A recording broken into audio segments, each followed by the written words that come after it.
primeiramente, bom dia para vocês, né? Fui escalado agora recentemente para estar compartilhando uma mensagem com vocês.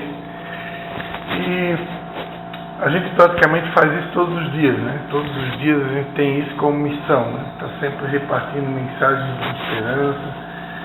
E quando o pastor Onésio me convidou para estar compartilhando, o que veio no meu coração para estar repartindo com vocês é uma mensagem que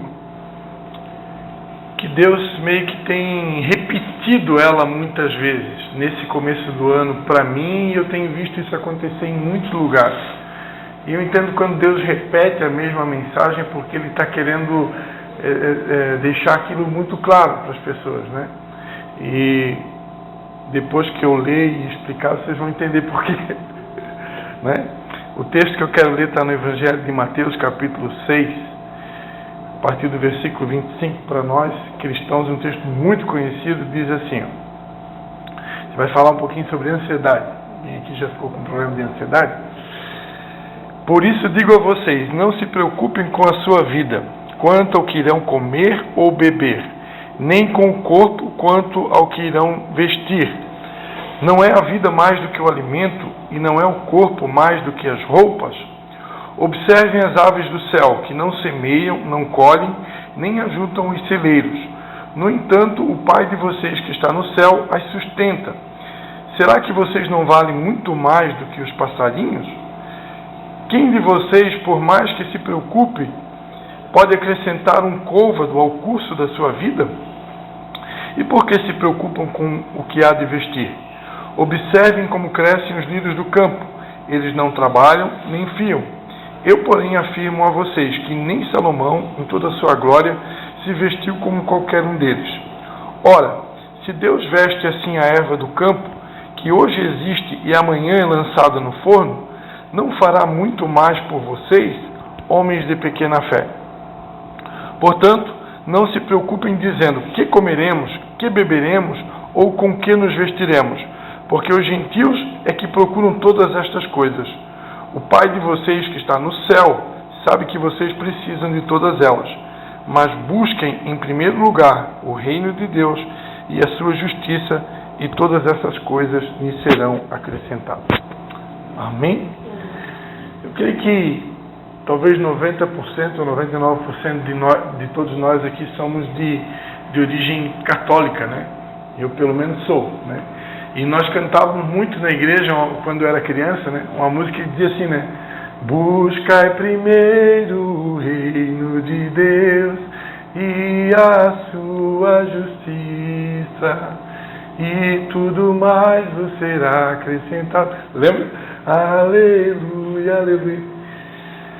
Então, muitas dessas coisas que eu cantei quando era criança, eu cantava sem entendimento. Outra coisa que eu fazia sem entendimento, né? Fazia a oração do Pai Nosso: perdoa as minhas ofensas como eu tenho perdoado aqueles que me têm ofendido. Na verdade, muitas vezes eu não tinha perdoado ninguém, mas como aquilo fazia parte da liturgia, então para nós era algo que tinha que ser pronunciado, porque fazia parte da liturgia, a oração do Pai Nosso, né? Então eu repetia a oração do Pai Nosso sem entender. Então, muitas coisas, até pela idade, né? Quando a gente é criança, quando a gente é adolescente, tem coisas que realmente a gente ouve, mas não entende, né? Quantas coisas que nós ensinamos para os nossos filhos que eles ainda não absorveram. Vai chegar uma hora que vai entender, vai cair a ficha, né? Como a gente costuma dizer. E assim, tem coisas que a gente só vai entender realmente com o tempo, com a maturidade, né? O Ademir usou essa palavra ali, como é bom a maturidade, porque a gente começa a entender algumas coisas. Então, quando eu cantava essa música, quando criança, né, buscar primeiro o reino de Deus, eu, em primeiro lugar, nem imaginava o que era um reino. Eu não vinha na minha mente, poxa, tem um Deus que é rei, e se Ele é rei, Ele é absoluto, soberano sobre todo o universo, e Ele quer que eu priorize o reino dele, né? Então, mas eu não tinha noção do que é um reino, né? Quem é esse rei desse reino? Significa buscar em primeiro lugar o reino de Deus. De maneira bem simples, né? Porque o nosso tempo é curto, né? Buscar em primeiro lugar o reino de Deus é simplesmente priorizar aquilo que importa para Deus. É isso, né? Eu preciso conhecer a Deus, conhecer a palavra dele e descobrir o que é importante para ele, o que é prioridade para ele. O pastor Onésio, ali nessa linha, ele citou um versículo que fala, né? Ensina a criança no caminho que deve andar e até quando crescer ela não se desviará dele. O que o texto está dizendo? Que eu tenho que ensinar os meus filhos no caminho, junto com eles, fazendo lado a lado. Eu preciso lado a lado, construindo com ele, mostrando para ele, apontando para ele o caminho que ele tem que andar. E isso está ligado a uma prioridade. Família, né? Educar filhos. Para Deus, família é prioridade máxima. Mas como é que eu vou saber que para Deus família é uma prioridade? Estudando a Bíblia, buscando a Deus, conhecendo a Deus. Então, quanto mais eu conheço a Deus, quanto mais eu me interesso por conhecer a Deus, coisas de Deus, mais eu vou descobrir o que é prioridade para ele e o que é supérfluo. E por que isso é importante? Porque aí eu vou conseguir colocar realmente o que é prioridade, ou seja, o reino de Deus, as coisas de Deus, as coisas do alto, como a Bíblia fala em Colossenses, né? Em primeiro lugar. Aí em Colossenses diz, né? Se vocês já ressuscitaram com Cristo, busquem as coisas do alto. Mas por que essa palavra é tão importante para a gente nesta manhã? Porque uma grande parte esmagadora da humanidade, o texto ali falava sobre preocupações, né? Preocupação com comida, preocupação com roupa, preocupação com as coisas dessa terra. E uma grande parte da humanidade hoje está preocupada com isso. Está preocupado com o meu carro novo, com a minha casa nova, com coisas dessa terra, né? E tudo vai passar. E Deus, o texto ali, ele diz, né? Deus sabe tudo que a gente precisa. Ele sabe que eu preciso comprar uma roupa nova. Ele sabe que eu preciso de um sapato novo. Ele sabe que eu preciso botar comida. Ele sabe tudo. Só que tem uma condição. Coloque as minhas coisas em primeiro lugar, e o restante eu vou cuidar. Eu vou cuidar.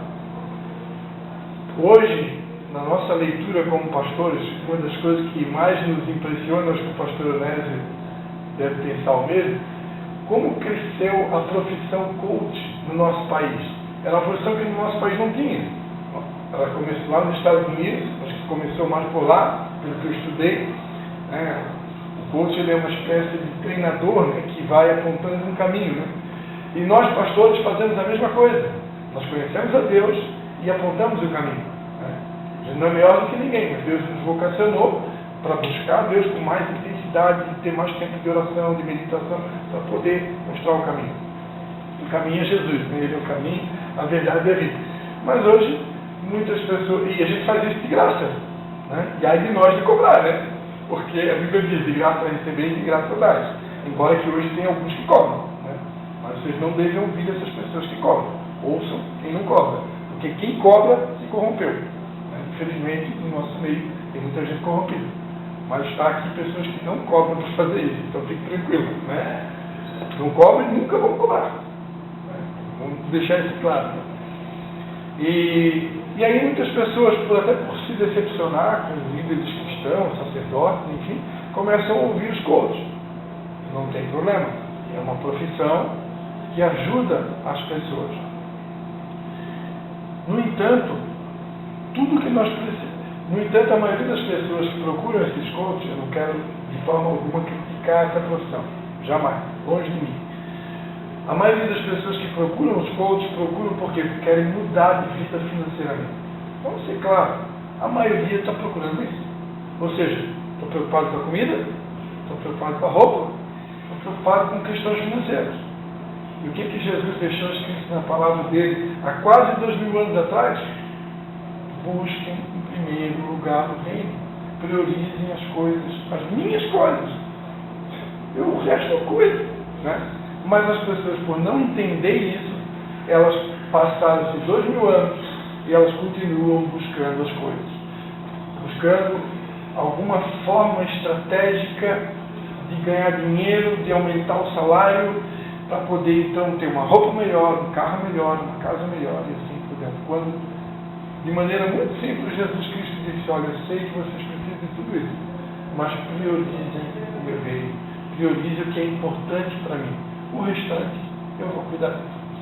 Então, é uma palavra simples, mas se a gente entender isso, faz toda a diferença. Eu não vou sair por aí desesperado. Onde é que tem um novo curso? Onde é que tem um novo treinamento? Onde é que chegou na cidade agora o maior vendedor da região, vai dar uma palestra. Chegou na cidade agora o financeiro que ficou multimilionário em tal cidade, vai dar uma palestra aqui em São João. Tem que estar junto. Não que a gente não deva estar nessas programações. Eu vou. Eu sou filiado à CDL, eu sou empresário também. Fiz a obra de Deus 8 anos de forma sem receber salário. Então eu trabalho com vendas hoje. E eu sou filiado à CDL. Então quando tem uma palestra legal, eu vou. A gente tem que estar sempre aprendendo. Só que eu não vou desesperado. Eu não vou porque eu tenho que aprender uma coisa que se eu não aprender aquilo eu vou morrer de fome. Não. Se eu continuar colocando o reino de Deus em primeiro lugar, Ele vai cuidar de mim. E o resto que vier só cresce. Deu para entender? Seu Ademir, bom dia. Bom dia. Agora o senhor me faz uma oração ali para que nós conseguimos colocar aqui. Tá ligado? Vamos lá. Vamos fazer a oração. Pai nosso que estás nos céus, santificado seja o teu nome. Venha a nós o vosso reino, seja feita a vossa vontade, assim na terra como nos céus. O pão nosso de cada dia nos dai hoje, perdoai as nossas ofensas, assim como nós perdoamos a quem nos tem ofendido. Não nos deixeis cair em tentação, mas livrai-nos do mal. Amém. Deus abençoe a todos. Uma ótima festa. Deus abençoe vocês, né? Nós agradecemos a oportunidade, né? Esperamos que possa estar contribuindo, né? Para a nossa edificação. E parabéns por vocês, né? Que estão aqui, né? Porque se estão aqui, é porque para vocês é importante, né? E Deus, ele faz essas leituras. Sim, com certeza. Das salas mais perto, como faz?